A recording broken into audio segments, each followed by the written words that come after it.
Is this the first time you've performed as Joseph? It is. I'd never seen the show until I took this role. Really? I knew so little about it, and Jamie McDaniel, who's the director, had to sit me down and just kind of talk me through it. I knew it from going to Vacation Bible School as a kid, and I knew it from Sunday school and that type of thing, knew the story, but I'd never seen the show. I knew one or two of the songs from, middle school or before when my mom might have given me the CD or something like that, but I didn't know much about it at all. What do you find the most challenging about it, and what do you find the most fun about it? Challenging. I don't do anything. I mean, I say that as a joke, but the brothers have so much of the heavy lifting. I'm not a dancer, and thank God neither is Joseph. So the brothers do so much of the heavy lifting. I get really two of the great songs in the show. But I don't have to do any of the heavy dancing lifting, so that's the most fun for me, to stand off on the side of the stage and watch them. Because dancing, would you have been, I can't. That's one reality show I will not participate in. Dancing with the Stars, you're not signing up? No. But so that's the most entertaining for me, really, is to see these brothers, because this show it's fun. It's fun from the beginning to the end, but the brothers just have this really lighthearted, fun thing that they get to do in so many of their numbers, and their dancing, and that's the part that the kids love. Like, kids come to see the show, and it's really, I've only done 3 theatrical shows in the past decade, and neither of the other 2 were really kid shows. Spam-A-Lot. You were in I did, but you didn't see it. That is not a kid show. No, not a kid show. Not a kid show. Yeah, no, I did Spam-A-Lot. And then I did Drowsy Chaperone in North Carolina just a few months ago, actually, because it was a theater that I had been a part of when I was in high school and before. And they had been asking me for several years to come back and do something, and I never had the time to do it, and so I decided to go ahead and do that. Also not a kid show, but this one is a kid show that I think the adults enjoy more than the kids. Not that the kids don't love it, but we have adults here who are screaming their heads off, because the music goes from, it's got a very pop sensibility in some of them, to there's a country styled song, there's an Elvis send-up halfway through the show, which is without a doubt Matthew Regis plays Pharaoh, who is kind of an Elvis impersonator. An Elvis Pharaoh. Yeah, an Elvis impersonator. It's not biblically exactly accurate. And you know your Bible. Well, I know this. I know that Elvis was not in it. I know that much. Tell me which songs those are, because now I have never seen the show. I know Go Go Joseph and Any Dream Will Do are the Go-Go big Joseph ones. and Any Dream Will Do, and I like to think Close Every Door is a big one too, because that's mine from prison. But what is the name of that song? Pharaoh's dream. He's telling Joseph about the dream that he had, because Joseph interprets dreams, and that's what gets Joseph out of jail, is he interprets the Pharaoh's dream, and Pharaoh hears that he can interpret dreams, and he calls him up and he tells him the story about his dream, but instead of telling him the story, he sings it with blue suede shoes and all, and dancing cows on the stage, and that's fun. And it is, the women in the audience lose their minds. Now, I've had some women scream at me over the years. Very interesting. Your Claymates. Yes. But they are Matthew Regis fans now. They are, because he really hams it up, and it's one of the biggest moments in the show by far. He's throwing things out in the audience to people. It's really funny, and the guys, everybody loves it, because adults of a certain age remember that Elvis, and Elvis is kind of that style of music is something that everybody kind of gets a kick out of. Yes, yes. And they do it very funny. It's a very funny production number. So you're having fun with it? It's been fun. How could you not, right? How could you not? Well, again, I just get to watch it. I watch it with. I joke that my second half of the show is. I have a lot of stuff. Of my stuff comes in the first act, and then I do have some stuff later on in the second act. But a lot of my second act involves me going. After the intermission, I have to start learning how to go. Because I just look at the craziness that's going on the stage, because as ironic as it may sound, Joseph is the straight man in this show, and so all the other people, all the other characters, the brother, the Potiphar's wife, the narrator even in this show, who plays this part like no one else has ever played it. The show is narrated by one character who speaks to the audience and tells you what's going on throughout and then us as the players, we play it. And My understanding is the narrator's always just a very straightforward, let me tell you what's happening. Wonderful songs. I think some of the best music in the show sung by the narrator. But Keala Settle, who just got nominated for a Tony in New York. She's from Seattle, correct? She's from Hawaii. Oh, I'm sorry. Her last name's Settle. That's why. Maybe that's where you got it from. That's her name, not her city. But Keala, she just got nominated for a Tony for a show called Hands on a Hard Body in New York, and is headed back to Broadway any day now. She's just, that's another one of my favorite things in the parts of the show is just to watch her, because she does things, she makes choices that I wish I was good enough to make. She's that good, and she can sing her face off. I throw my shoe at her every night. So she's making it her own. She makes it her own. A lot of people are coming to see you, but it sounds like they will like them much more. They're getting a real treat in some of the other characters absolutely. too. You know, Keala, I think one of the things that's really great about this, even for people who've seen this show before, seeing her do what she does the way she does it, I guarantee you they've never seen this show that way. Because she takes things that really shouldn't be that funny, because it's just the narrator just tells you what's happening. And she does them in a way that I'm just thinking about them and laughing at them. Because she really has, no one has ever seen this show done this way, with her and with this mess right here. So it's a different Joseph. Hardly a mess. Maybe. You're entertainers. We are, but again, I play the straight man, so I don't get any laugh lines necessarily. But I get the one good, powerful, sad song in the show. So, did you always? Is this always how you were, or do you? Because I've talked to a couple of other Idol winners and alums. And losers. And it's hardly, right? And some of them say that was the turning point. But I think you were always like this. You mean crazy? No. Yes, an entertainer, a born ententertainer. Maybe, but I wasn't going to do it for a living. I mean, I was a teacher. I taught special ed, and my goal in life was to continue teaching and maybe do a show here or there in North Carolina, and sing every once in a while. And it was that. So it was a turning point for me. I think more. I would venture to guess that more of the people who I know from Idol tried to do it beforehand, and it became the turning point for how their career actually took off. For me, it was an even bigger, it was a 180, because I went from being in a classroom to being on a stage professionally. And so it was a big, I'll have to say it was a transition for me. People always ask me still, so how has your life changed since Idol? And you know, it's been over a decade now, so I can't tell you anymore. I mean, if you ask me a year after the show, I can tell you, oh, this is what's different. But, you know, at some point it becomes the new normal, if that makes any sense. Yes. Although, you know, a lot of people would look at your life and say, wow, because... I wouldn't take that for $100,000. Well, only because it's very hard to have privacy. Yeah. And you're a parent now. Mm-hmm. You have a 5-year-old son. I do. Parker. I do. And so I think when we become parents in particular, suddenly privacy becomes very precious. I always try to keep him there. I've always said that, you know, I tell people all the time, I don't really talk about him because he didn't get to choose this, and he's already going to have to grow up with a daddy who's crazy. He doesn't need to have to grow up in public too. So I'm pretty big on that. You know, I never was big on privacy beforehand because no one cared, and then all of a sudden people care, which is weird because why? And you know, and you get defensive. I think if you get backed into a corner, you come out swinging. You know what I mean? And I think in that same way, if people are all the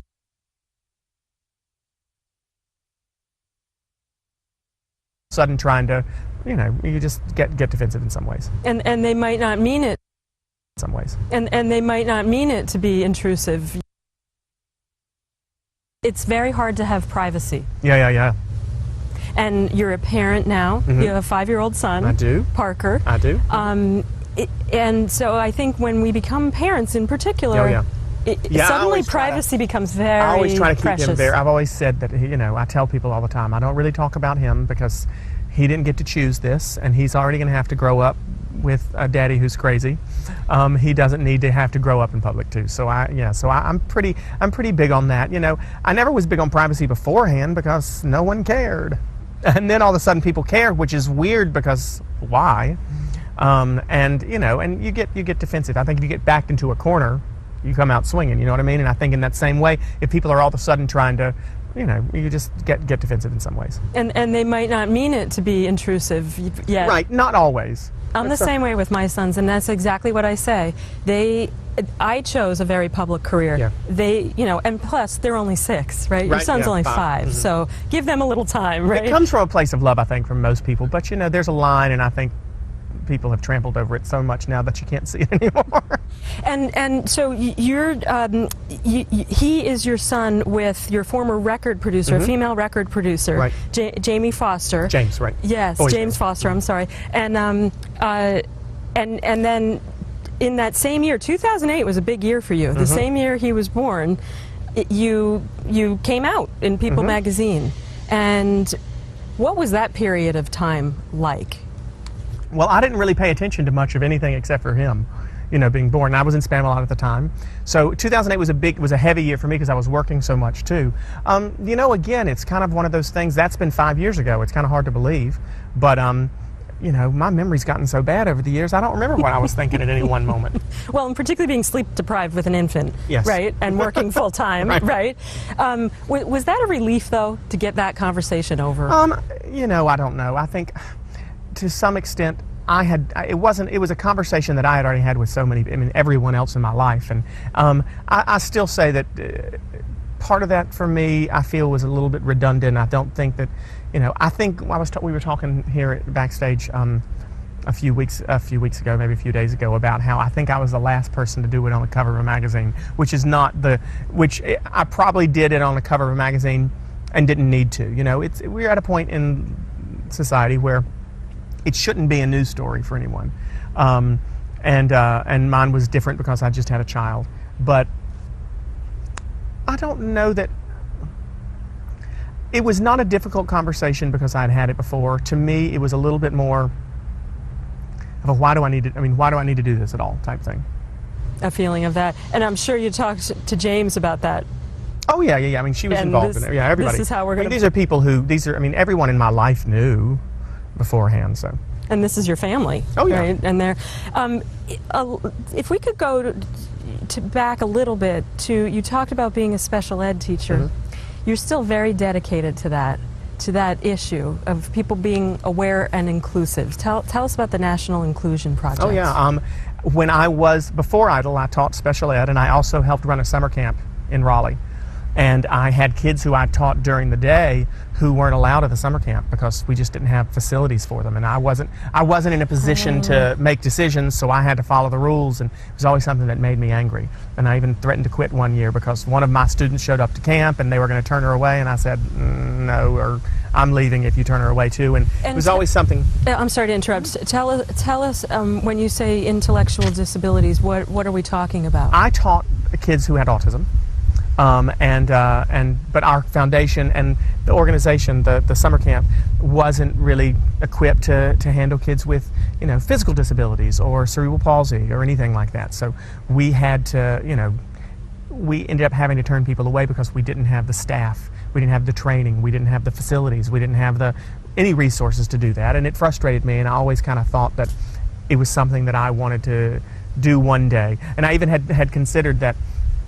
Before Idle, that I wanted to teach for a while and then possibly figure out a way to include kids into summer camps. And then Idle happened, and it was, it was sort of a blessing that, whoa, now you have this microphone, both literally and figuratively, and I could talk about that type of stuff. And people will listen. And they listened, and I talked about it in the abstract really for a while, and had conversations, did interviews, and talked about this foundation I wanted to start, and I started getting checks for it.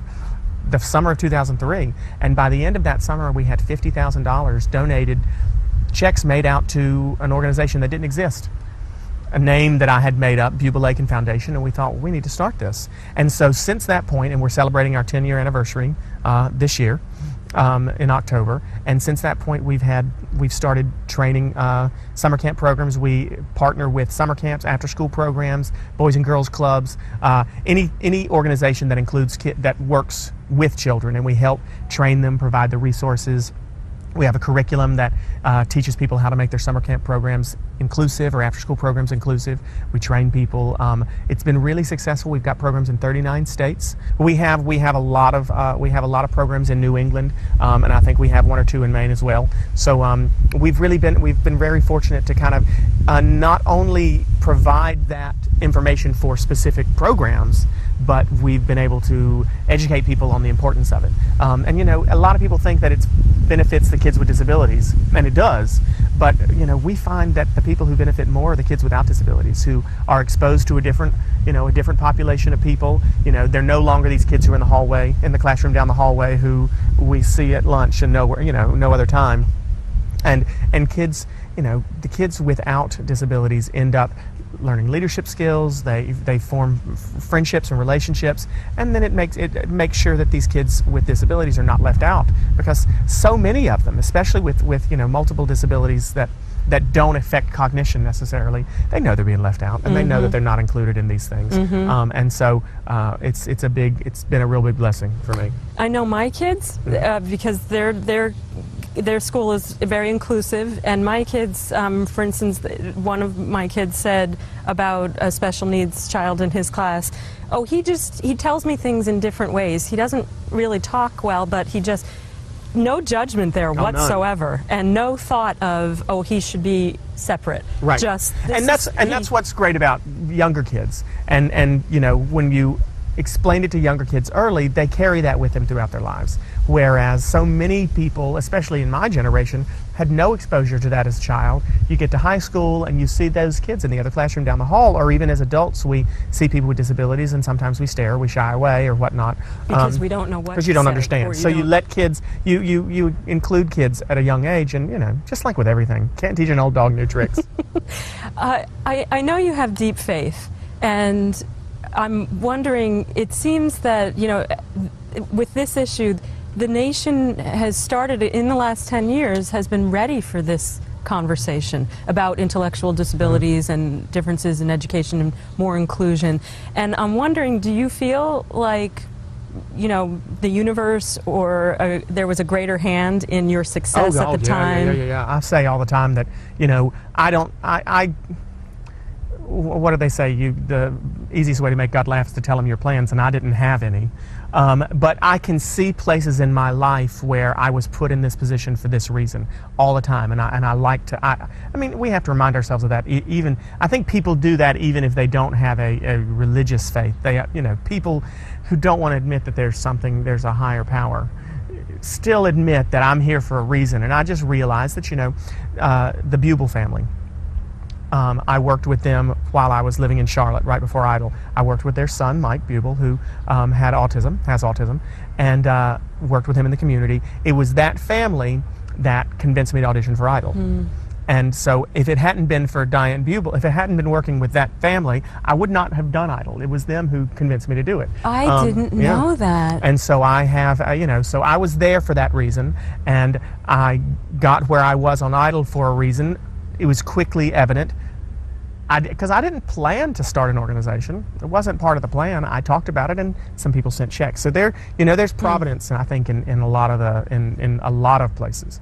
It just occurred to me also the country has been much more ready in the last 10 years for the conversation about being gay and that it not being an issue anymore. As it's still an issue, unfortunately, but and so you also have used the microphone, as you called it, to talk about bullying. Right. Oh yeah, for particularly sure. against gay and lesbian. Bullying is a big issue. I think they're different. They're different categories. You've got issues like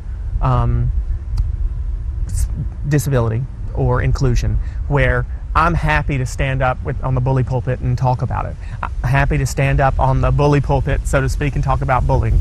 And then there are other issues where I think, there are people who stir the turd, so to speak, and then there are people who try not to marginalize. And I think there's a need for both. So in some areas, I'm a little louder. And I've been, one of the first people to speak up on education issues in general because I was a teacher.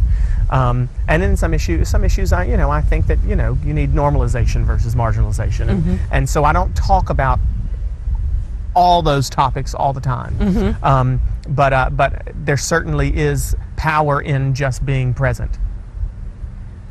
And you certainly are a presence. Yeah, right. which is my last question. Not always the best thing for everyone in the world. Which leads me to my last question.